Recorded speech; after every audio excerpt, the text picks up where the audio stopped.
ሰላም ቤተሰብ እንዴት ናችሁ? እኔ ምንየለት ነኝ። ቻናሉ ደግሞ ዘወትር ወደ እናንተ አስተማሪ ክንውኖችን የማቀርብበት ቻናል ነው። ዩቲዩብ ላይ የምትገቡት ጠቃሚ ቪዲዮ ለማየት ከሆነ ይህ ትክክለኛው ቻናል ነው። ሰብስክራይብ በማድረግ ቤተሰብ ሁኑ።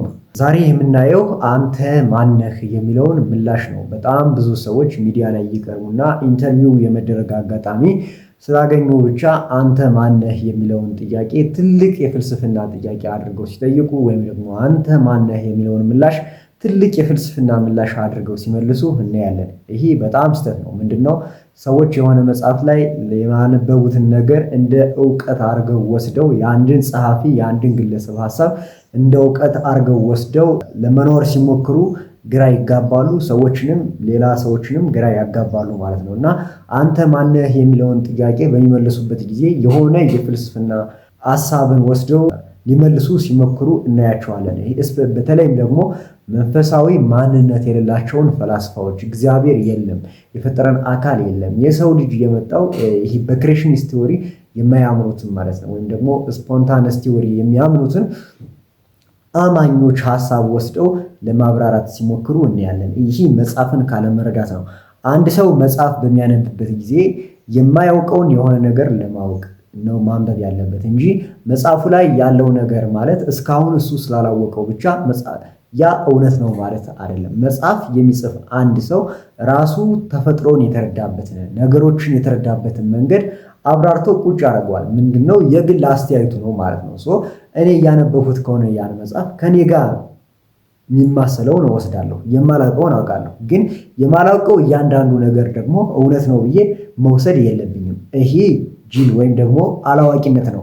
አንድ መጽሐፍ የሚጻፈው የጸሐፊውን ዕውቀት መሰረት አድርጎ ነው እንጂ ዓለም ላይ ያለውን ነባራዊ እውነት መሰረት አድርጎ አይደለም። ይሄ አንተ ማነህ የሚለውን ጥያቄ በሚመልሱበት ጊዜ ሰዎችን ልክ ያወዛግቧቸዋል ማለት ነው። አንተ ማነህ የሚለው ጥያቄ ውስብስብ ያደርጉታል። ግን አንተ ማነህ የሚለው የሶስት ነገሮች መሰረታዊነት ነገር ነው። አሁን እነዚህ ሰዎች ስማችሁን ብትነግሯቸው ልክ እንዳልሆነ ሊነግሯቸው ይችላሉ።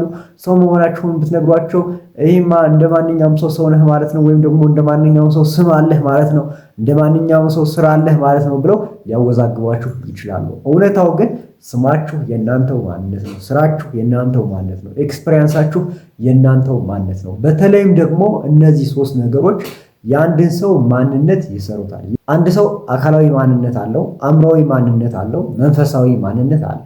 አካላዊ ማንነት የምንለው አንድ ሰው የራሱ የሆነ ቦታ ሊይዝ መቻሉና የራሱ የሆነ መጠነቁስ ክብደት ያለው መሆኑ አካላዊነት ነው። እንዲሁም ደግሞ ከአንድ ቦታ ሌላ ቦታ ሊንቀሳቀስ የሚችል መሆኑ አካላዊነት ነው። እንዲሁም ደግሞ በሌላ አካል ሊታይ፣ ሊዳሰስ፣ ሊጨበጥ የሚችል መሆኑ ይሄ አካላዊነት ነው።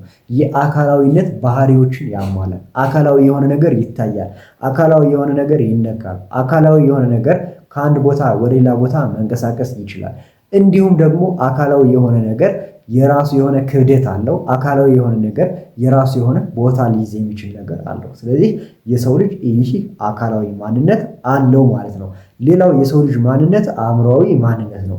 አእምሯዊ ማንነት ማለት ማሰብ መቻሉ፣ ማመዛዘን መቻሉ፣ መገንዘብ መቻሉ፣ ከሰዎች ጋር መግባባት መቻሉ ይሄ አእምሯዊ ማንነት ነው። ሰው ከሰው ጋር የሚግባባ በሐሳብ ደረጃ ነው። ሰዎች ከሌላ እንስሳት የምንለይበት የፊተኛው የአእምሯችን ክፍል ነው። ያ የአእምሯችን ክፍል ማሰብ እንድችል አድርጎናል። ለምሳሌ አንድን እንስሳ አስፋልት ላይ እንዲቆርጥ ብታደርገው ዜብራ አይቶ አይቆርጥም። ወይም ደግሞ መኪና ከፊት መጣ ከኋላ መጣ ብሎ ግራቀኝ አይቶ አይደለም የሚቆርጠው። ጀስት ዝም ብሎ ይሄዳል፣ በመኪና ሊገጭ ይችላል ማለት ነው። አንድ የሰው ልጅ ግን ሕፃን እንኳን ቢሆን አስፋልት እንዲያቋርጥ ብታደርገው ግራ ቀኝ ማየቱ አይቀርም። መኪና የሌለበትን ኢንቫይሮንመንት ተጠቅሞ ማለፍ ይጀምራል ማለት ነው። ይህ ምንድነው? ማሰብ መቻላችን የሚያይ ነው። ወይም ደግሞ ማሰብ መቻላችን የሚያሳይ ነው። ወይም ደግሞ ፊት ለፊት ያለውን ምን አይነት ገጠመኝ ሊገጥመን ይችላል ብለን የምናስባቸው የተለያዩ ሀሳቦች አሉ። ለምሳሌ ፊት ለፊታችን ማሳካት የምንፈልገው ነገር አለ። ፊት ለፊታችን አናደርገውም ብለን የምናምነው ወይም ደግሞ እናደርገዋለን ብለን የምናምነው፣ እንሄዳለን ብለን የምናምነው ወይም ደግሞ አንደርስበትም ብለን የምናምነው ነገር አለ። ይሄ ወደፊት ማሰብ መቻላችን የሚያሳይ ነው። ከኋላ ደግሞ የኋላ ትዝታዎችና ትውስታዎች አሉ። እነዚህ ነገሮች ተደማምረው የሰው ልጅ አእምሯዊ ማንነት ይሰጣሉ። ሰው ልጅ ማሰብ መቻሉ ስላለፈው ጊዜ ወይም ደግሞ ስለወደፊቱ ጊዜ ማሰብ መቻሉ እንዲሁም የአሁኑን ጊዜ መረዳትና መገንዘብ መቻሉ፣ በአሁኑ ጊዜ ላይ ከሰዎች ከሌሎች አጋራት ጋር መግባባት መቻሉ ይሄ አእምሯዊ ማንነት ይሰጠዋል። ይሄ ሁለተኛው የሰው ልጅ ማንነት ነው።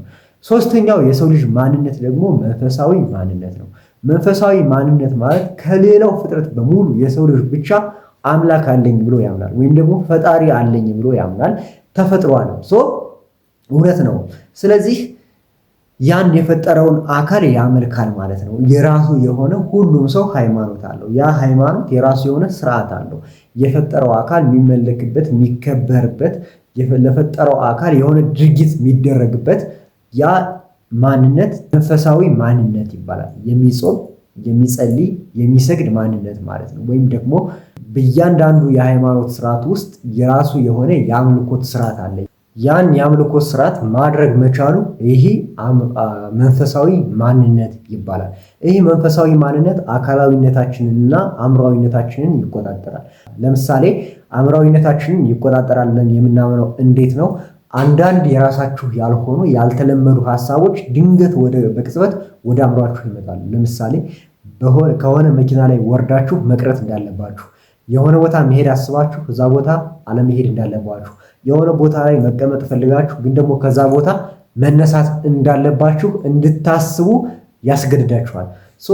የሆነ ቦታ መሄድ አስባችሁ በቀራችሁበት ቅጽበት ከሆነ ቦታ ላይ መቀመጥ ፈልጋችሁ ግን ደግሞ መነሳት እንዳለባችሁ በወሰናችሁበት ቅጽበት የሆነ አደጋ ይፈጠራል እና እናንተ ከዛ አደጋ የመትረፋችሁ አዝማሚያ በጣም ከፍተኛ ይሆናል። ይሄ መንፈሳዊነታችሁ አእምሯዊነታችሁን ማሰብ መቻላችሁን ተቆጣጥሮ እናንተን እንድትተርፉ የሚያደርግበት መንገድ ወይም ደግሞ ያ የምታመልኩት አካል የፈጠራችሁ አካል እናንተን የሚጠብቅበት መንገድ ማለት ነው። አካላዊነታችሁ ደግሞ በዚህ የአእምሯዊና የመንፈሳዊ ትእዛዝ ውስጥ መቀሳቀስ እንድችሉ ማድረግ እንድችሉ የሚያደርጋችሁ አካላዊ ማንነት ይባላል ማለት ነው። አንድ የሰው ልጅ አንተ ማነህ ሲባል እኔ የከሌ የሚባል መንፈሳዊ አካላዊና አእምሯዊ ማንነት ያለኝ ሰው ነኝ ማለት ይችላል ማለት ነው።